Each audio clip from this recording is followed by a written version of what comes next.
Siyempre po nung magpaliwanag si Sharon Cuneta sa press ko nila ni Gabby Concepcion tungkol sa pagiging close nila ng anak niyang si Kaki at kung bakit sila ni Casey ay hindi ganon gaanong magkalapit. Dati nang mayabang si Vice, lahat naman halos ng mga kakilala niya at kaibigan, mga kasama nagsasabing mayabang talaga si Vice ganda.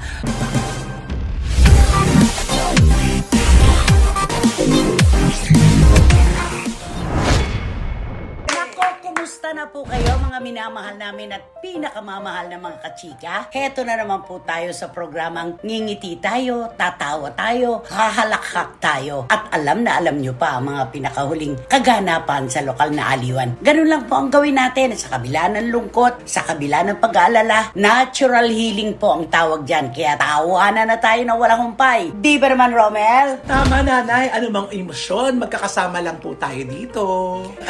Bari ko to. Bari ko Wendell Alvarez. Yes, of course, ang lahat ng mga emotion na yan at ang lahat ng mga opinion, dito lang po yan sa may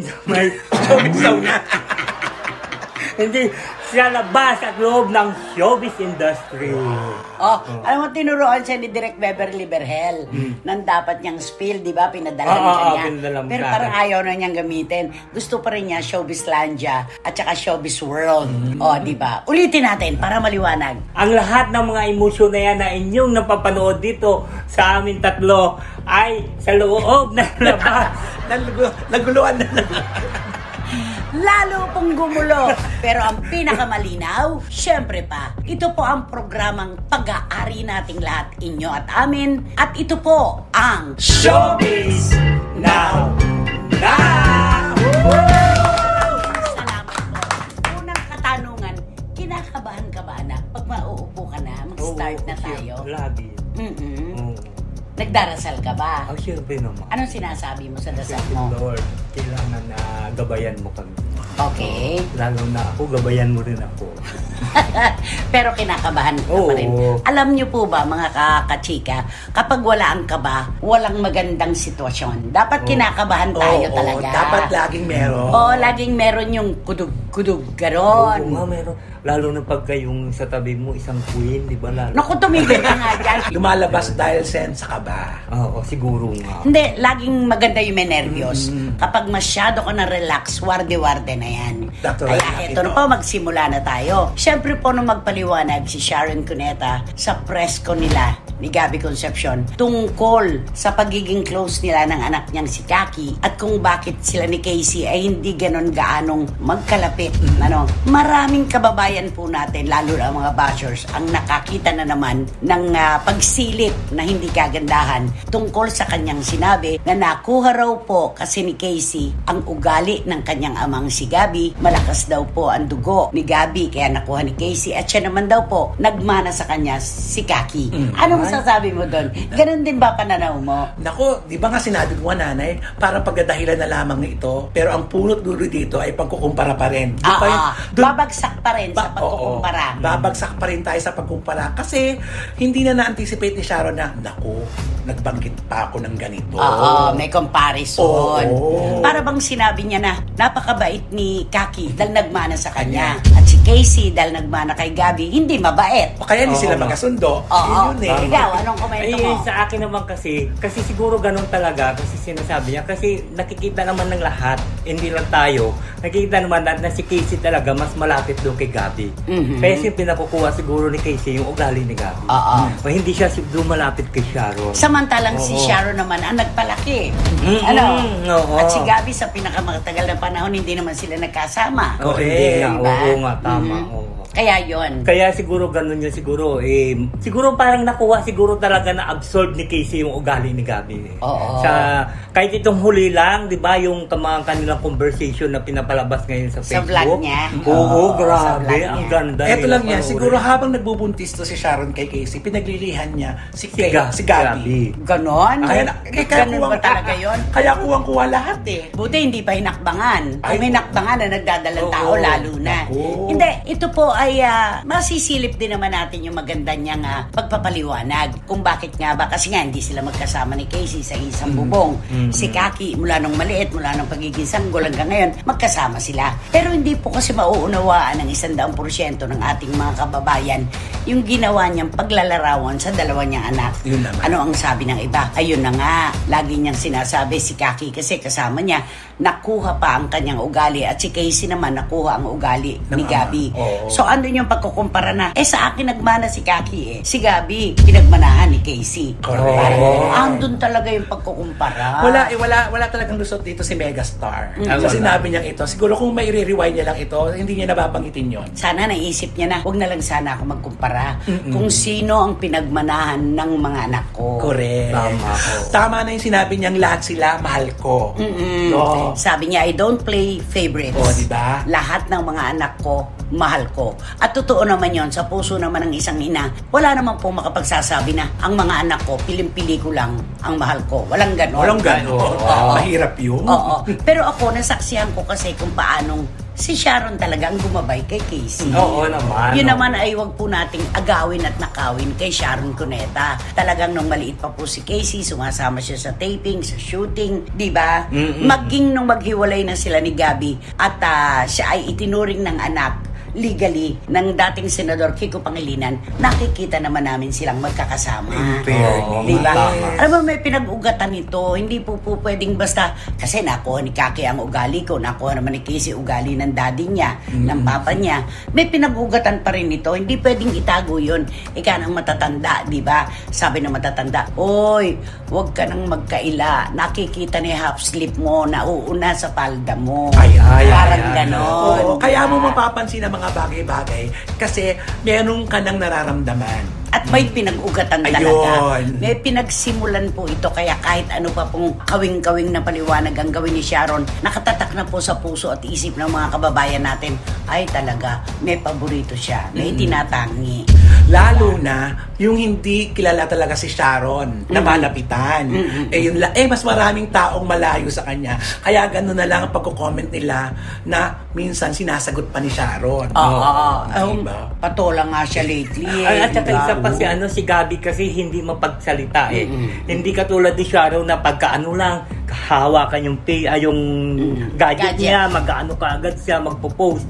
Si Gabby hindi mo makikitaan ng ganyan At saka, tinututulan ko rin yung si Mami Elaine, sumalangit nawa, ang nagpalaki kay Casey. Hindi po natin pwedeng sabihin na ang buong pagkabata ni Casey ay si Mami Elaine ang gumabay. Naghati po sila ni Sharon. Yun ang totoo doon. Kasi nakita po namin talaga kung paano ginabayan ni Sharon si Casey. Tapos nung magdalagita na at nagdalaga na, lagi na kay Mami Elaine. Kaya sabi nila, Lola's girl. Correct. Diba? Dahil naman sa sobrang busy na talaga ni Sharon. Pero nagpakamatay sa pagtatrabaho si Sharon para kay Casey. Dahil mag-isa lang siya nagtataguyod sa anak niya. Ay, oo naman. Yun ang totoo. Ang hirap din nun. Diba sabi nga ni Sharon na hindi ako humihingi ng tulong sa mami ko, sa daddy ko. Gusto ko ipakita sa kanila na kaya kong buhayin si Casey. At lalo naman kay Gabby, nung una, legal to Nako, huwag ko na yatang banggitin yun. Kasi may mga involved na checky-checky dito nanagod yung una, yung pangalawa wala na. Parang ganon. Kaya si Sharon hindi na humingi talaga ng anumang tulong kay Gabby. Malalim po ito itong kwento na ito. Pero totoo po yun. Kaya mag-isa lang si Sharon talaga na nagsikhay, nagpagod talaga, nagsakripisyo para sa kanyang firstborn. Pero napakabuti ni Megastar, nanay Kasi isipin mo yung gastos niya nung maliit siya, si Sharon lang. Pero nakita mo naman nung lumaki, parang binaliwala ni Casey yung mga yon. Dahil close na close siya sa tatay niya. Hindi yung bang term mong binaliwala. Pinawalang halaga ni Casey yung mga pagsisikap ni Sharon. Yun ba ibig sabihin? Yung parang sa kabila ng hindi siya sinumortahan nung Yun. Mas maganda sabihin na sa kabila ng si Sharon talaga ang nagtaguyod sa kanya, hindi na apektuhan ang relasyon niya kay Gabby. Yun. Kasi alam mo, baka basahin na wala utang na loob si Casey. Hindi man lang pinahalagahan yung paghihirap ng ina. Parang ganon. Yun, di ba? At gusto ko ring maniwala na siguro si Sharon hindi rin tinuruan si Casey na magalit sa ama. Hindi nagtanim ng anuman. Basta, sige lang. Kung basta kaya ko, bubuhayin kita. Dumating man ang araw na hanapin mong daddy mo. Go! At saka hindi sila ibig sabihin na yung di ba nagpumunta ng husgado para hindi pwedeng lumapit si Gabi. Walang ganun. ganun. Wala. Yung child custody, wala. So, kaya makikita mo rin na napakaganda sana nito eh. Kaya lang, may mga pumasok na nagdala ng ugat ng problema. Yung itinatawag na isama na natin ang bulong. Ayun na, oo. Yung mga sulsultan, yung mga sultanter, di ba? May mga ganon. Kaya yung pagkukumpara kay Casey at kay Kaki, dapat hindi talaga yan na pairalin. Unang-una, kawawa yung Kaki. Ay, no, oo nga, nakakaawa. Labas at loob, nakakaawa At yung Kaki. paano kasi nanggagaling naman kasi kay Sharon lahat yun eh. Tapos sasabihin niya na si Kaki kasi ang palagi si kasama. Sharon. Hindi ba? Siyempre sasabihin niya, palagi kong kasama si Kaki sa loob ng bahay. Si Casey hindi ko nakakasama. Siguro gano'n naman talaga siguro pag kung sinong palaging kasama sa bahay. Yun naman ang sabi. Yun ang kaututan Oo, nila. at saka lumalapit ang pagmamahal mo doon sa tao, di ba? Parang gano'n. Tapos siyempre si Casey naman kasi pabalik-balik, papunta ng abroad, mag-aaral doon, magtatrabaho. Maagang napahiwalay. Pero alam mo, no, alam niyo po mga kachika, anak po ang gumagawa ng paraan para mapalapit siya sa puso ng kanyang nanay. Ay, yun. Totoo yan. tama. Oo. May mga bata po na alam ang kanilang kilos para mapalapit sila sa kanilang magulang. May mga bata namang walang pakialam. Ano ba kung di mo ako mahalin? Basta anak mo ako tapos. Ay, oo. Kaya ang susi po ay hawak din ng mga anak kung paano silang mapapalapit sa magulang. Tama. Lalo na sa ina. Katulad yung napakalaki nung tampo ni Sharon noon na ang daming nagaganap sa buhay ni Casey na huli siyang nakakaalam.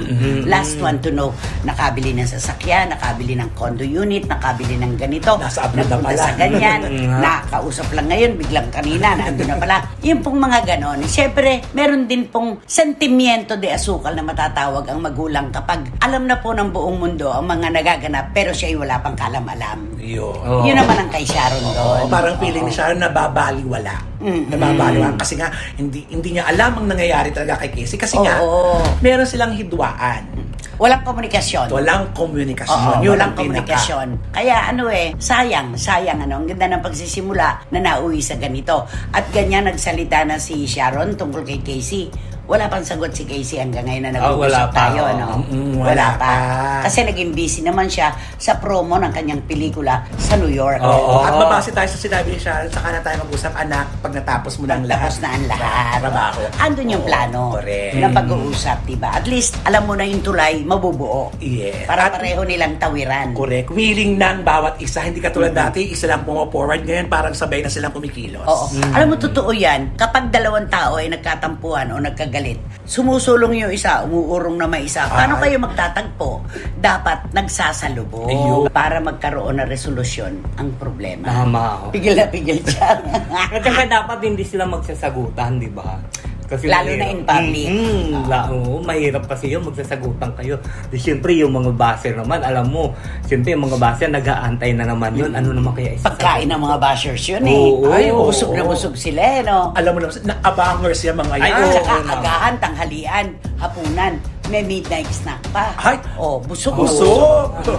So, abangan po natin, sana nga po isang araw ay magkaroon ng napakagandang oportunidad si Sharon at si Casey na magkausap po sila para matapos na ang kwentong ito. Yes. Diba? Tama. Ano naman ang song for the mag-ina? Di siyempre kakantahan ko sila ng siguro para siguro doon kay Sharon. Maganda ba ito? Oo, maganda. Para kay Maganda Sharon. daw.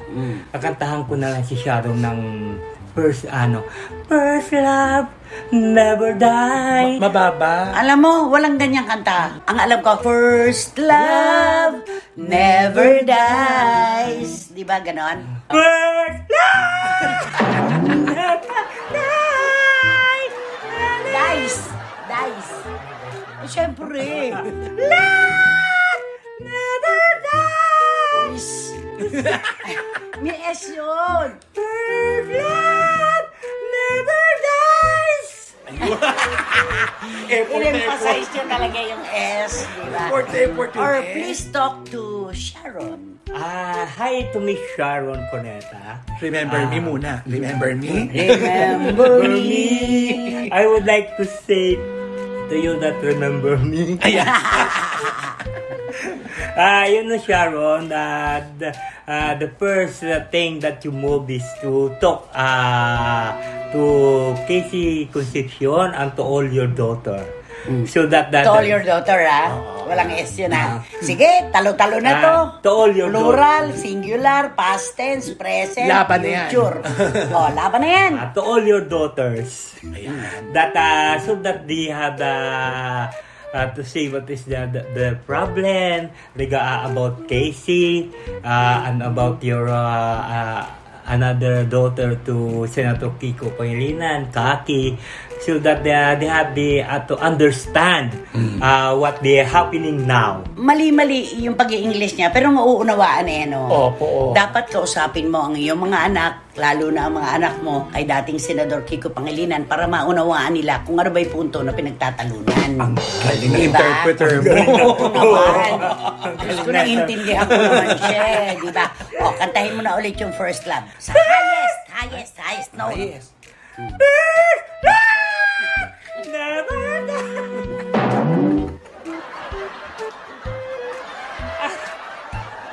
And forget May S. Nanonood si Direk Beverly Berhel. Sabi niya, Nanay, payo lang po. Huwag ka masyadong yuko ng yuko pag Bakit nagpapatawa si Wendell. Baka magkanoon na naman daw ako ng pinch nerve. Dapat dumanong ka lang. Sige, kunwari, gawin ko. Sige, Direk Beverly, para sa ito. Okay. First, Para ka na naman nanigas niya. Beba, ganyan. Ayan mas relax. Ayan, thank you sa panonood. Of course, mahal ka namin. Okay? At ang pangalawa, ikaw ang babangka nito, anak. Ako ang vice ay na talaga namang laman araw-araw ng mga social media. Minsan-minsan lang nangyayari, Romel, na ang mga taong pinag-uusapan, lalo na ang mga personalidad, halos lahat ay sila ang laman ng dyaryo, ng social media, ng kwentuhan sa palengke, sa bangko, sa bahay, at kung saan-saan pa. First time na nakita ko kay Vice at kay Ayon yung ganitong issue na sila ang pinag-uusapan talaga, tinututukan. Interesado kasi lahat ng mga tao kung ano ang mangyayari sa verdict na ipapataw ng MTRCB. Meron namang mga nakakaunawa sa kanila, pero ramdam ko sa mga nababasa ko dun sa mga posts. Maraming galit talaga. Tama. Totoo na, pero wala naman tayong magagawa. Pero ang ganun pa man, patuloy pa rin ang pagtatanggol ng mga tagahanga naman ni Vice. Kahit alam nilang baluktot, hindi tama ang ginagawa nila kay Idol, pero hindi sila bumibigyaw. Meron kasing mga tagahanga na may piring ang mga mata. Yung alam na nilang mali ang kanilang iniidolo, tama pa para sa kanila. Wala pong masama, sabi nga namin nung nakarang episode, na magmahal kayo at mamili ng idolo. Pero dapat kayo po ang magbabalanse. May sarili po tayong utak para malaman natin kung tama pa ba o mali na ang kanilang ginagawa. Correct. At para rin kay Vice, kasi dito rin nagsimula kung bakit nagalit ng gusto ang kanyang mga tagahanga. Dahil nag-inganyo siya. Nag-anyaya siya na siya'y galit at hindi niya papansinin ang mga hatol sa kanila ng MTRCB. Hindi siya nagbibigay ng mga komento. Bagkos, nagpapasa rin siya. Yung unang siya yung parang nagbubuhos ng gas sa apoy. Ayan. Kaya naman, syempre yung mga nananahimik na tagahanga niya, nagagalit ang idolo namin. Dapat magalit na rin tayo. Hindi maganda. Parang ganun. Kung ititigil yung mga pasaring, kung ititigil yung mga double-bladed na sinasabi on the air, dapat alam naman ni Vice yun. Alam naman niya na dinala na nga nila ni Ayon sa problema ang Showtime. Magpaparinig pa ba? Magpapasaring pa ba? Maggagaslight ka pa ba sa mga tagahanga para lalo silang magalit? Dapat sa kanya na magmula yun.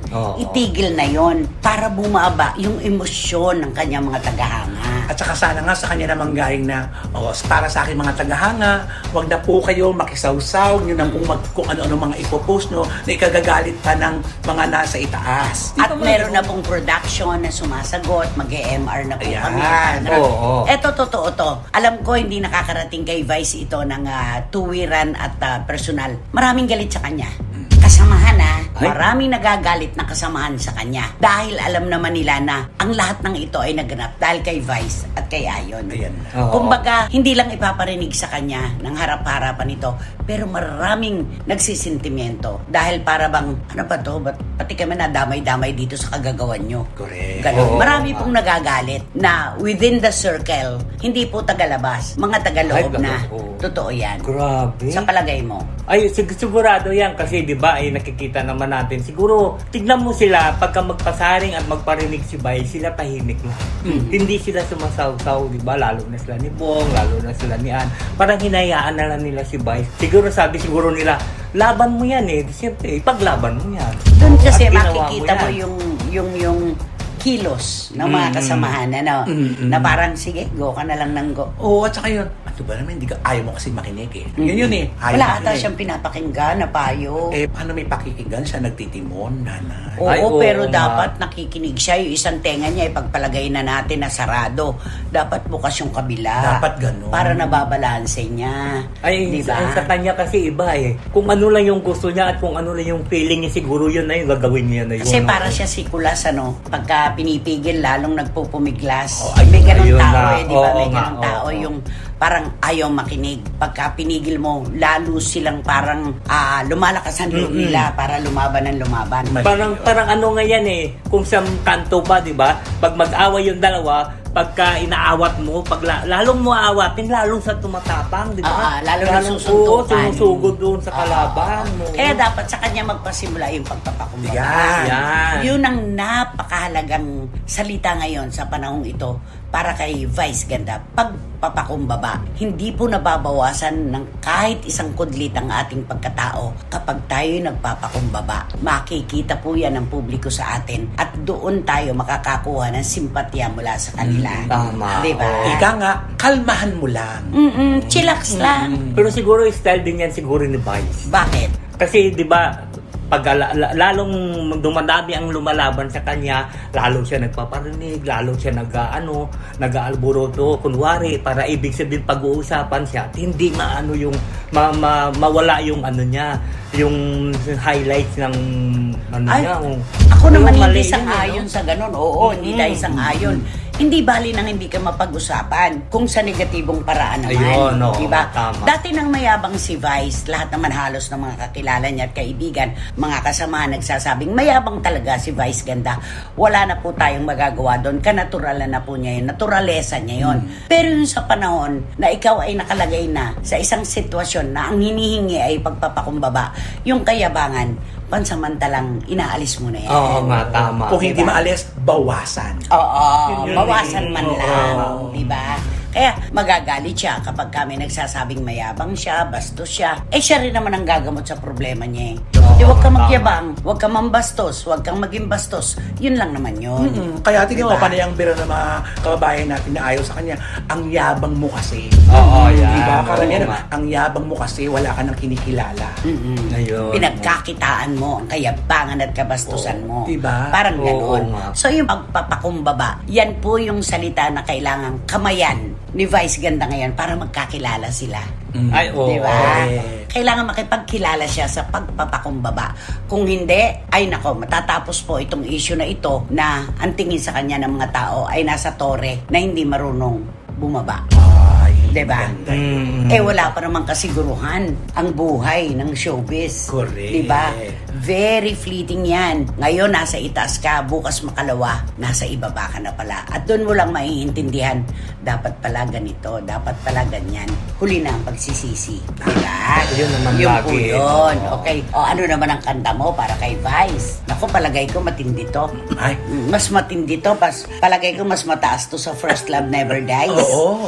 Oo. Ano? Di kagandahan ko siya ng ito siguro para sa kanya to eh. Ano yung yan? Lede! Yung Anong lede? Ano yan? Lede. Yung kanta ng She's Gone. She's Taas gone. yan ha. Oo. Lede! Yung pa! Tapos ang pagkasabi pa niya, Lede. Kala ko nga kung ano ayan oh. Alam ko yan, ah. Ay, alam mo to. Hindi. Nadidinig ko yan. Paborito ko rin yan, eh. Oo. nga. Mga banda kumakanta yan ng mga Ay, galing. naman. Ay, Paborito ko yung mga oo. kumakanta niyan. She's gone out of my life. Ganun yan. Ah, tignan mo. Kabisado ni nanay oh. Lady! Lady! Won't you get me? My heart! My heart belongs to you. O, yun lang yun. Yun na. Natuyo. Sino ba kasi yan? Sino ba yan? Sino nga ba yan? Sino ba yan? Naku, eto na po ang napakasarap naming pagbati sa lahat po ng mga international supporters natin. Of course, hindi natin makakalimutan mula noon hanggang ngayon, Tito Manny and Tita Norsky Garcia na nasa Zurich, Switzerland po ngayon. Pero on time ang pagtutok sa atin. Ay, galing. Grabe. Talaga bumibitin. Si Mariel MMM ng UK, JMB, ang hindi po natutulog na si Iram Lia. Grabe. Si Miss Nags ng Belgium, si Rona Gabriel ng Spain, Juris Dr. Channel ng USA, Lulu Malig, and of course, ang kanilang lider-lideran, di ba? Si Wating-Wating ng London. Sila po ang mga tinatawag nating Tingalingaling Angels. yan, tama yan. At syempre, si Katrina Karim, kasama din natin lagi. Dims Ignacio, ang ating pinakamamahal, Rene and Roma de Leon, Chut Amor Jordan and Sister G ng Denmark. Diba? Napakasarap ng kanila pagtangkilik sa atin. And of course, Reggie Coloma ng Greece. Si Agapame Poli, Reggie Calimera. Maraming salamat sa inyo. Ayan. At sino pa? Si Ompong and Merly Ventura. Okay. Ano pa? At syempre, si Catherine Beautiful Amos. Ang reyna po ng Sydney. Maraming salamat. And of course, The most generous woman of all time, Doña Lily Chua. bumawi. Ito, kasama ba ito? Sasama na yan. Ano man ang maganap. Please. Puro nakaranas na yan. Madalas. Nang ganun. Kahit yung hindi ganun. Oo. Abotacious. Oo. Diba? Hindi, no, nakaraan lang. Mm. Nakaranas na siya. Kanino? Nagulat siya. Ay, ganun pala talaga. Totoo pala yung may ganun. Paano yung bag? Yan mo muna yung bag. Ay, hindi. Yun, iba yun eh. Ay, sino ba yun? Yung kaibigan niya. Kaya yata may mga tinatago kayo. Di ba nagpunta tayo sa anong Friday? Sa music box. Sinama niya ako. Pasalamatan mo. Naku, Pasalamatan mo naman. Pasalamatan mo, anak. Hello po, Madam A. Maraming pong salamat. Sino si Madam Si Tita Annabel Ledesma. Yung may-ari ng mga phone shop. Ay, pwede ba akong pumunta doon? Ito Charot. nga, sabi niya nga, pwede ba ako magsubasta? Sa subasta. Oh, di ba? Sabi niya, open ka. Okay, Tita Annabel Ledesma. Maraming salamat po sa inyong pagtangkilik sa amin. Maraming salamat po talaga. Ayan, sino ang magbabato? So, eto na. Okay. Ang blind item for today's video. Kakaiba po ang blind item na ito. Anong kakaiba? Bawal tumawa. Ay, Kasi kailangan seryosohin natin kahit ito. ngiti, hindi pwede. Wala tayong dapat reaction. Poker face dapat tayo. Okay. Ay, oh. Poker So, face. pero bago yan, maghawak-hawak muna tayo ng kamay para ang pwersa ng ating blind item ay may raos natin. Solido. Solido. So, kakanta tayo ng Hawak kamay, Di kita iiwan sa paglakbay. So, eto na nga. Naglakbay na ang kanilang relasyon. Ay, Mahabang panahon at nauwi ito sa kasalan. Kinasal ang dalawang sikat na artista ito, pero mas sikat na sikat ang babae. Okay. Pero ito na. Hindi kami ngingiti Poker Basta face ganyan tayo. lang. Ito na po ang ganap. Marami pong nag-iisip at naghihintay sa kanilang bunga ng kanilang pagmamahalan dahil sa tinakbo ng kanilang relasyon ay napakatagal na pero wala pa tayong nakikitang bunga. Kasi dekada na. Bakit kamo? Bakit nga ba? ikaw rin naman pala sisira sa batas mo eh. Kasi sabi mo, seryoso. Yung seryoso ka talaga. Sabi na rin, bakit nga ba? Eto na ang siste. Maraming nag-iisip at naghihintay sa dalawang ito na magkaroon at masilayan natin ang kanilang supling. Pero wala pa tayong naririnig na kahit ano. Bakit? Nag-iisip-isip ang lahat. Halos lahat na. Siguro sa 100, 95% na nag-iisip at naghahanda. Kung bakit hanggang ngayon ay wala pa po tayong inaabangan na baby mula sa mag-asawang ito. Ba't ako tumatawa? Nakikita ko tayo na ilong mo dito. Huwag mo kasi dyan tingnan, Nay. Sa mata. Ayan. Kaso yung level ko. Sabi ko lang, walang natawa. Sige.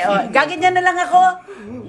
Napag-alaman ng lahat na sinuri-suri ng ating mga kababayan at naghihintay sa pagdating ng sanggol nila ay mukhang Malabo. Bakit kaya? At mukhang may problema. Ay? Kanino kaya sa palagay mo? Ayokong tumingin sa kanya. Nakikita ko yung tuber dito. So, ayaw mo tumingin sa akin kaysa makita mo yung gilagi. Ano gusto mo? Ano sa palagay mo? Ang problema, sa lalaki o sa babae? Tingin ko hindi kaya sa babae. Oo. Dahil? Kasi di ba pagka yung babae, ibig sabihin pagka yung umabot mo ba dun sa tinatawag din ba? Yung edad? Yung edad, di ba parang mahina na yung Uy! Hindi ang dami-daming mas may edad sa kanya, nanganganak pa. Bata pa ang babae. Bata pa ang girl. O siguro, siyempre, baka O, siguro. Biglang lipat siya sa lalaki. Hindi, dahil siguro, di ba, baka siguro sa yung tinatawag ba? Mag-iingat ka Hindi sa iyong mga... Mag-ingat ka. Hindi yung parang, di ba, pagka magsalita yung babae, baka siguro kinukuha sa baba o sa diaphragm? Oo, kaya... Naapektuhan. Ang bahay bata. Oo. Hindi kaya ganun. Pwede ba'y ganun? Hindi sa pagkanta yun. Malamang sa iba pa niyang ginagawa. Oo. Ay, Yung pamilya kaya may kinalaman? Ay, oo nga. Hindi kaya ganun. Di kasi mayroon namang kasabihan kasi nga pag inano ng magulang. Inano ng ano yung ano? Ano to? Yung, di ba ito kasabihan to ha? Sige. Ano ng ano? Kasi di ba pagka yung ang babae, pagka sinabi ng pag itinakwil. Sinumpa. Oo, sinumpa. Ay. Pag itinakwil ng magulang, di ba parang siguro Meron yung gagapang kang parang ahas. Oo, di ba? May ganun Parang- di ba? Oo, kasi sa pelikula nga, diba? Lagi may ganyan. Aalis ka dito, pero pag inano mo yan, hindi kayo magkakaroon ng anak. Ano ba yung parang ganun? Ito ang tandaan nyo. Oo. Sinuway mo ang ating pamilya. Hindi kayo magkakaroon ng anak. Merong ganun. Sabi nga ni Oo, Tita meron. Bonatin, magdusa ka. Ayun yun, iba sabay sarado yung bintana. Oo, nga. tama. Sabi naman ni Sharon, bukas luluhod ang mga tala. Higanti naman Sunod. yun. Bukas luluhod ang mga tala. Diba? Ano pa? Sige, magpalitan kayo. Mga pelikula. Gumapang ka sa lusak. Ba't di na, Ay, Bondi? so baka pwedeng sabihin na ng babaeng, pasang ko ang daigdig. Ay, nandun siya sa namamasura siya dyan. Oo, diba? Sila ni Miss Loretta Marquez. Oo. Ay, At ang akin naman sagot, ano sagot? babangon ako at dudurugin kita. Sharon Cuneta, ang Hilda Coronel. Ayo. Galing. Oo. Ano pa? Sige, paramihan to. Total Sabi malapit naman yung concert.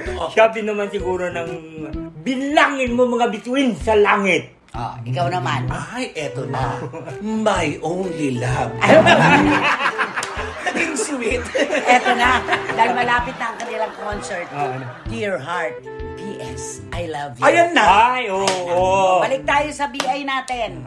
So, ano magaganap ngayon? Ang magaganap nga, Maghihintay lang tayo. mag-iintay lang tayo kung aamin ang isa sa kanila na may problema. Kung may problema, bakit hindi sila magpunta sa isang espesyalista para malaman kung sino ang kulang sa kanilang dalawa? Pero para minsan- makapag-produce na sila ng anak. Diba nanay, minsan meron tayong mga pagkakataon sa buhay natin na ayaw natin tanggapin ng totoo.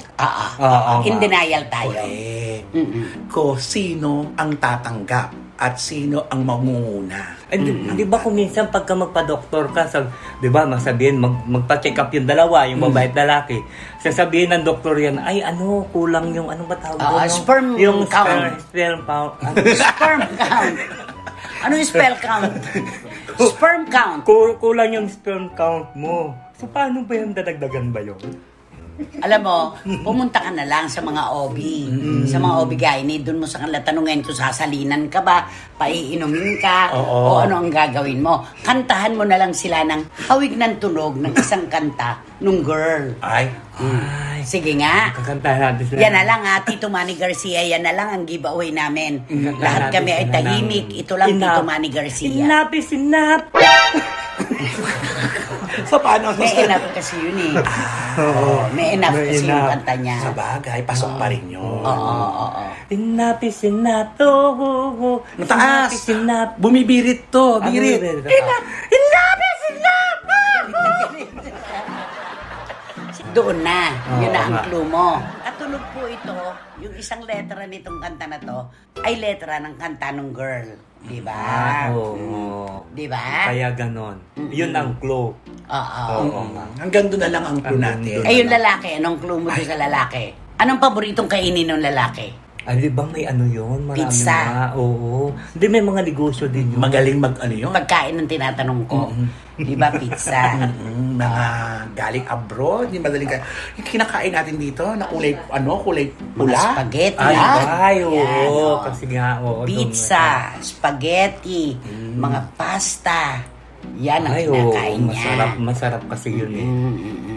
Pero di ba mayaman naman yung lalaki? Pareho sila. Oo. Alam mo, parang walang saysay. Yung natin, yung... Lagyan nga natin kahit na 3 letra lang ng gulay. Ay! Oh. Sige. Ah. Sa babae na lang. Sige. Sige. Ano ang unang letra? Ay, ito siya ay madulas na gulay. Ano madulas pag ginano mo, yung nilagay mo sa mga...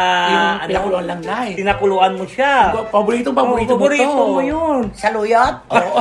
Ay, oo. Paborito ko yung saluyot. Totoo po.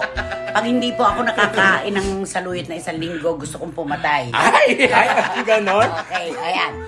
Letter, ano naman ang susunod na letra? Ay, ano to? 3 lang ha, 3 lang. Yung kulay green, di ba? Yung kulay green na kinikilaw din yun eh. Tapos Kinikilaw? Tapos pagka ginano mo, di ba yung buto para makuha mo, para hindi pumait, siya gaganin mo ng kutsara. So mapakla ito, mapait. Oo, mapakla yan. Alam mo, nagiging ampalaya ka. Ganon. Oo. Okay, 3 letter. Ay, ito na. Ay, ito, marami ito sa Baguio. Ano to? Oo, di ba? Tumutubo yan sa Baguio na masarap. Bilog yan na kulay green ba yun? O parang light green? Hindi niya alam kung ano kulay ng repolyo. Okay, 3 letra na po ang ibinigay namin sa inyo. Yan po ang kwento namin para sa blind item na yun. Ay, oo. Ayan! Nako, ano ba kasi dapat gawin? Naku, mag-subscribe na po kayo, mag-like at saka mag-share at isama nyo na po yung Romel Chica Network ko. Marami pong Ayan, salamat. Direct Beverly, thank you, love you. At syempre wala kayong dapat gawin kundi hit nyo lang yung bell para magkaroon kayo ng notification, makatanggap kayo ng mga bagong upload na videos ng SNN. At syempre, ito po yun. Please, don't skip! At ito yung tinatawag namin na short. Ito yung Showbiz Now na official. Ito yung TikTok. Ayan. Nako, humalman po si Wendell o ano man tong patunog na ginagawa niya, ang pinakamahalaga na aliw namin kayo.